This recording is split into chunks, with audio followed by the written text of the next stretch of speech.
ദേശീയ തലത്തിൽ നിന്നുള്ള വളരെ പ്രധാനപ്പെട്ട ഒരു വിവരത്തിലേക്കാണ് പോകുന്നത്. മുമ്പ് ഞാനത് സൂചിപ്പിച്ചു. സംഭലിലേക്കുള്ള യാത്രയ്ക്കിടെ പ്രതിപക്ഷ നേതാവ് രാഹുൽ ഗാന്ധിയെയും പ്രിയങ്കയെയും തടഞ്ഞു എന്നുള്ളതാണ്. ഉത്തർപ്രദേശ് അതിർത്തിയായ ഗാസിയാബാദിൽ വെച്ചാണ് യു പി പോലീസ് ഇരുവരെയും തടഞ്ഞത്. സമാജ്വാദി പാർട്ടി നേതാക്കളെയും തടഞ്ഞിട്ടുണ്ട്. ഇന്ത്യ മുന്നണിയുടെ പ്രതിപക്ഷ നീക്കം ആണ് സംഭലിലേക്ക് പോകാനുള്ള ആ തീരുമാനം. അതിനെയാണ് ഇപ്പോൾ യു പി സർക്കാർ പോലീസിനെ ഉപയോഗിച്ച് തടഞ്ഞിരിക്കുന്നത്. വിവരങ്ങളുമായി അബ്ദുൾ റഷീദ് ചേരുകയാണ്. അബ്ദുൾ റഷീദ്, ഈ യാത്ര പൊടുന്നനവേ ആയിരുന്നില്ല. ഈ സംഭവം ഉണ്ടായ ശേഷം, വളരെ നേരത്തെ പ്രഖ്യാപിച്ച ശേഷം ഉത്തരവാദിത്വത്തോടെ രാജ്യത്തിൻ്റെ പ്രതിപക്ഷ നേതാവും പ്രതിപക്ഷ സഖ്യത്തിൻ്റെ പ്രതിനിധികളുമാണ് ആ പ്രദേശത്തേക്ക് പോകാൻ ശ്രമിച്ചത്. അപ്പോൾ അതിനെ ഈ അതിർത്തി പ്രദേശമായ ഗാസിയാബാദിൽ വെച്ച് യു പി പോലീസ് തടയുകയായിരുന്നു. എന്താണ് യു പി സർക്കാരിൻ്റെ നിലപാട്?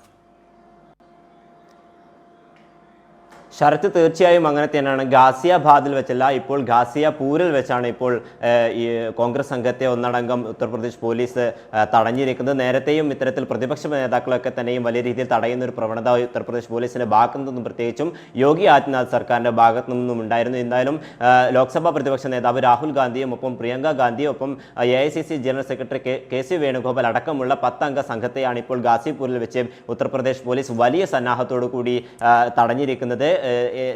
ഉത്തർപ്രദേശ് പോലീസ് ഇതിൽ എടുത്തിരിക്കുന്ന നിലപാട് തികച്ചും വ്യക്തമാണ്. അതായത് പ്രതിപക്ഷ പാർട്ടികളെ അല്ലെങ്കിൽ നേതാക്കളെ ഒരു തരത്തിലും ഉത്തർപ്രദേശിലേക്കോ അല്ലെങ്കിൽ സംഭാലിലെ സംഘർഷ മേഖലകളിലേക്കോ ഒരു തരത്തിലും പ്രവേശിക്കാൻ ആകില്ല എന്ന കടുത്ത തീരുമാനം തന്നെയാണ് നേരത്തെയും ഉത്തർപ്രദേശ് പോലീസും യോഗി ആദിത്യനാഥ് സർക്കാരും എടുത്തിട്ടുള്ളത്. ഈ തീരുമാനത്തിന്റെ ഭാഗമായി തന്നെയാണ് പ്രതിപക്ഷ പാർട്ടികൾ ഒന്നടങ്കം അതിർത്തികളിൽ പോലും കടക്കുന്ന ഒരു സ്ഥിതിവിശേഷം ഉണ്ടാകുന്നത്. ഇപ്പോൾ ഗാസിപൂരിൽ വെച്ചാണ് കോൺഗ്രസ് സംഘത്തെ ഒന്നടങ്കം തടഞ്ഞിരിക്കുന്നത്. എന്തായാലും കോൺഗ്രസ് വലിയ രീതിയിലുള്ള പ്രതിഷേധം തന്നെയാണ് ഇപ്പോൾ ഈ സംഭവ സ്ഥലത്ത് ഉയർത്തുന്നത്. പ്രത്യേകിച്ചും ബാരിക്കേഡുകൾ അടക്കമുള്ള കടന്നുകൊണ്ട് മുന്നോട്ട് പോകാനുള്ള ഒരു ശ്രമം കോൺഗ്രസ് നേതാക്കളും ഒപ്പം പ്രവർത്തകരും ഒക്കെ തന്നെയും നടത്തും. എന്തായാലും രാഹുൽ ഗാന്ധിയും പ്രിയങ്ക ഗാന്ധിയും ഒക്കെ വാഹനത്തിൽ നിന്നും പുറത്തിറങ്ങി പോലീസുമായി ഇപ്പോൾ ചർച്ച നടത്തിക്കൊണ്ടിരിക്കുകയാണ്. ഇനി രാഹുൽ ഗാന്ധിയും സംഘവും മുന്നോട്ട് പോകുമോ എന്നതിലടക്കം ഇനി വ്യക്തത വരുത്തേണ്ടത്. ഒപ്പം ഇവരെ തുറന്നു വിടണമോ അല്ലെങ്കിൽ കടത്തിവിടണമോ എന്നതിലൊക്കെ തീരുമാനം ഉത്തർപ്രദേശ് പോലീസിന്റെ ഭാഗത്ത് നിന്നും ഉണ്ടാകേണ്ടത്. എന്തായാലും വലിയ തരത്തിലുള്ള ഒരു സംഘർഷമാണ് ഇപ്പോൾ പ്രവർത്തകരും പോലീസും തമ്മിൽ